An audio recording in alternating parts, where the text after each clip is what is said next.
خلیفہ ہارون الرشید کی چہیتی ملکہ زبیدہ اپنے شاندار محل کی کھڑکی سے باہر کا نظارہ کر رہی تھی کہ اس نے بہلول کو نہر کنارے بیٹھے ہوئے دیکھا۔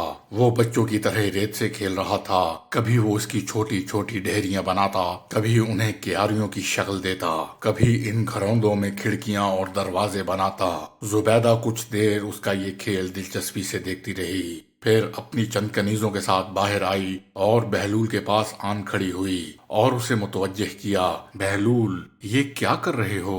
بہلول نے سر اٹھا کر دیکھا۔ یہ میں جنت کے محل بنا رہا ہوں، اتنا کہہ کر وہ پھر اپنے کام میں مصروف ہو گیا۔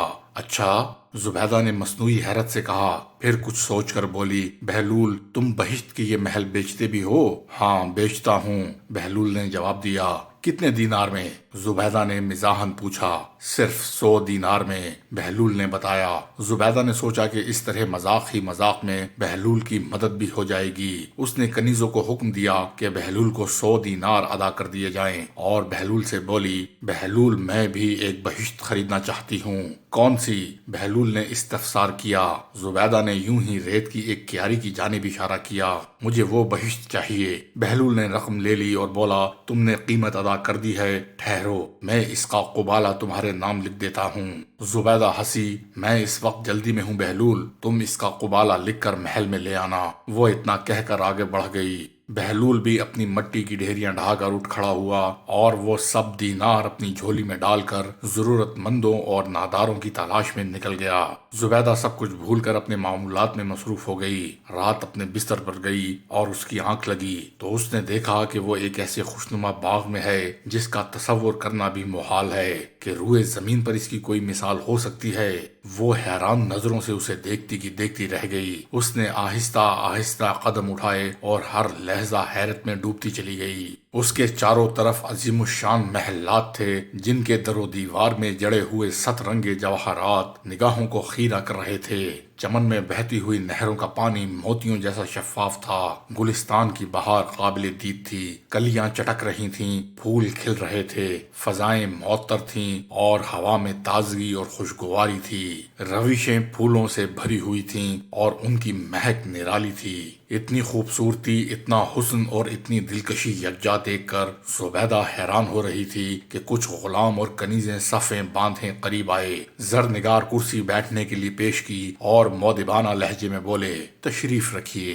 زبیدہ حیرت کی تصویر بنی اس زرعی کرسی پر بیٹھ گئی۔ ایک کنیز آگے بڑھی اور اس نے ایک دستاویز چاندی کی تشتری میں رکھ کر زبیدہ کو پیش کی۔ زبیدہ نے کچھ متذبذب ہو کر وہ دستاویز اٹھائی اور ڈرتے ڈرتے اس پر نگاہ ڈالی۔ اس میں سونے کے حرفوں سے لکھا تھا، یہ قبالہ ہے اس بہشت کا جو بہلول نے زبیدہ کے ہاتھ فروخت کی ہے۔ اس کے ساتھ ہی اس کی آنکھ کھل گئی۔ وہ بہت دیر تک خواب کے سحر میں کھوئی رہی۔ اس کی آنکھوں میں وہ تمام فردوسی مناظر رقص کرنے لگے۔ اس نے سوچا، غور کیا اور اسے یقین ہو گیا کہ اس نے جو کچھ دیکھا ہے وہ خواب کی صورت میں ایک بشارت ہے۔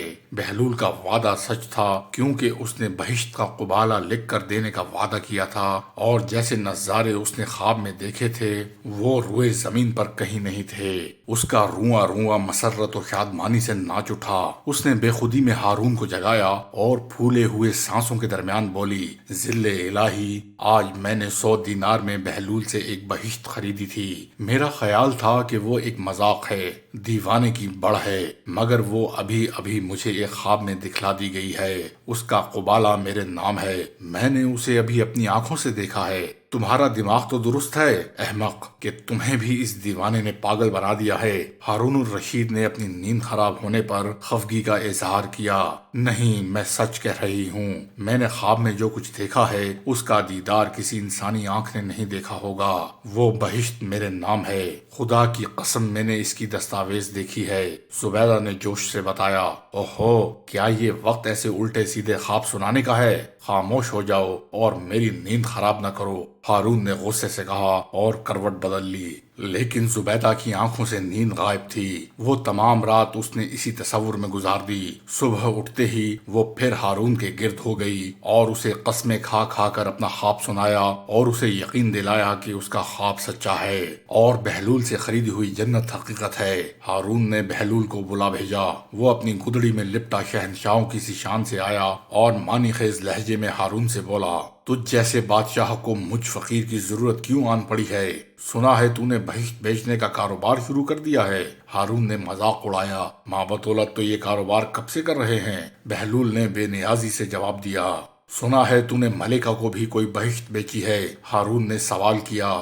ہاں، بہلول نے اسبات میں سر ہلایا۔ کتنے میں؟ ہارون نے پوچھا۔ 100 دینار میں۔ 100 دینار میں؟ وہ بولا، بہت خوب، میں بھی تجھے 100 دینار سے کچھ زیادہ ہی دوں گا۔ ایک بہشت میرے ہاتھ بھی فروخت کر دے۔ بہلول نے قہقہا لگایا، ہارون تیری ملکہ نے تو اندیکھے میں یہ سودا کیا تھا، تو نے اس سے سب کچھ سن لیا ہے، اب اس کی قیمت ادا کرنا تیرے بس میں نہیں ہے۔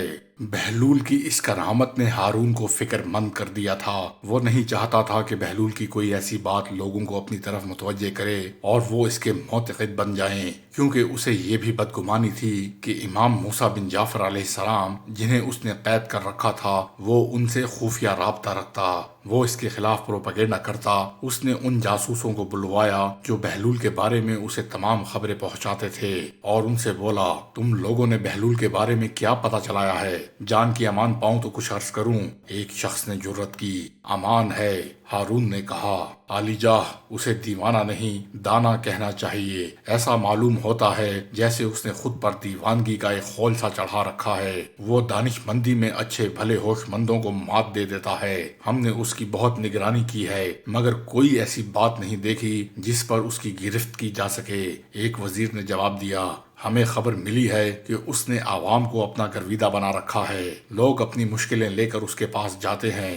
ہارون نے ناگواری سے کہا، آپ نے بجا فرمایا ذل سبحانی، یہ حقیقت ہے کہ وہ لوگوں کے کام آتا ہے اور بڑے عجیب انداز میں ان کی مشکلیں حل کرتا ہے۔ اگر اجازت ہو تو میں بغداد کے سوداگر کا قصہ بیان کروں جس کی مشکل بہلول نے آسان کی ہے۔ دوسرے مشیر نے گفتگو میں حصہ لیا۔ اجازت ہے۔ اس بات کو زیادہ عرصہ نہیں ہوا، بغداد کا ایک شریف سوداگر عجیب مشکل میں گرفتار ہو گیا تھا۔ وہ بہت کم منافع پر مال بیچتا ہے، اس لیے شہر میں ہر دل عزیز ہے۔ اس کا ایک کاروباری رقیب جو یہودی ہے اس سے حسد کرتا تھا اور موقع کی طاق میں تھا کہ سوداگر کو کوئی نقصان پہنچا سکے۔ وہ شہر میں سود پر روپیہ بھی چلاتا ہے۔ کچھ مدت گزری، اس شریف سوداگر کو روپے کی ضرورت پڑی۔ اس نے یہودی سے قرض مانگا، وہ روپیہ دینے پر تیار تو ہو گیا لیکن اس نے ایک نرالی شرط رکھی کہ اگر سوداگر وقت مقرر پر اس کا قرض ادا نہ کر سکا تو وہ اس کے بدلے میں اس کے جسم کے جس حصے سے چاہے ایک سیر گوشت کاٹ لے گا۔ سوداگر مجبور تھا، اس کی عزت پر بات بنی ہوئی تھی۔ اس نے مجبوراً شرط مان لی اور پکی دستاویز لکھ کر یہودی کے حوالے کر دی۔ اتفاق سے ایسا ہوا کہ وہ سوداگر وقت مقررہ پر قرض ادا نہیں کر سکا تو یہودی نے فوراً عدالت میں مقدمہ دائر کر دیا، کیونکہ اس کے پاس سوداگر کے ہاتھ کی لکھی ہوئی دستاویز موجود تھی۔ اس لیے قاضی کو فیصلہ یہودی کے حق میں ہی دینا تھا، مگر قاضی یہ فیصلہ آج کل پر ٹالتا رہا، کیونکہ اسے معلوم تھا کہ یہودی سوداگر کا سخت ترین دشمن ہے۔ وہ اس کا ایسا عضو کاٹنا چاہتا ہے جو اس کی موت کا باعث بن جائے۔ یہودی ہر روز قاضی سے حکم جاری کرنے کا تقاضا کرنے لگا۔ قاضی کے پاس بھی سوداگر کے بچاؤ کی کوئی تدبیر نہیں تھی۔ لوگ بھی اس کے حال پر کڑھتے تھے۔ کسی نے جا کر بہلول کو یہ قصہ بتا دیا۔ اس نے آؤ دیکھا نہ تاؤ اپنی گدڑی اٹھا کر کندھے پر ڈالی اور قاضی کی عدالت میں جا پہنچا اور قاضی سے بولا، قاضی جی، کیا آپ مجھے اجازت دیتے ہیں کہ میں انسانیت کے ناطے اس سوداگر کی وکالت کروں؟ قاضی نے اسے اجازت دے دی تو وہ اپنا عصا کھٹکھٹاتا آگے بڑھا اور بڑے اطمینان سے سوداگر اور یہودی کے درمیان جا بیٹھا اور سوداگر سے بولا، بھائی سوداگر، کیا تو نے اس کو دستاویز لکھ کر دی ہے کہ اگر قرض ادا نہ کر سکے تو اسے اختیار ہے کہ یہ تیرے جسم کا ایک سیر گوشت جس جگہ سے چاہے اتار لے؟ مجھے اس سے انکار نہیں۔ وہ ٹھنڈی سانس بھر کر بولا۔ پھر بہلول یہودی کی طرف متوجہ ہوا، کیوں بھائی، کیا یہی دستاویز لکھی گئی تھی کہ تم اس کے جسم سے ایک سیر گوشت جہاں سے چاہو گے کاٹ لو گے؟ بالکل یہی اقرار ہوا تھا، میرے پاس دستاویز موجود ہے، یہودی نے بڑے فخر سے بتایا۔ تو پھر ٹھیک ہے بھائی، تمہیں پورا حق حاصل ہے کہ تم سوداگر کے جسم سے اس کا ایک سیر گوشت کاٹ لو، جہاں سے جی چاہے کاٹو، لیکن اتنا خیال رکھنا کہ شرط صرف گوشت کی ہے، وہ بھی پورے ایک سیر، نہ کم نہ زیادہ، اور خون کا ایک قطرہ نہ نکلے۔ اگر تم نے ایک سیر سے کم یا زیادہ کاٹا یا سوداگر کا خون ضائع ہوا تو تمہیں اقدام قتل کی سزا ملے گی۔ بہلول نے بہت مزے سے کہا۔ یہودی کا منہ کھلے کا کھلا رہ گیا، لوگ اش اش کر اٹھے، اور قاضی نے حکم دیا کہ یہودی کو صرف رقم ادا کر دی جائے۔ بہت خوب، ہارون نے توصیفی انداز میں کہا۔ بہت دور کی کوڑی لایا بہلول، عالی جاہ، اس کا دیوانہ دماغ اکثر دور کی کوڑی لاتا ہے، ایک سمجھدار وزیر نے ہارون کو بتایا۔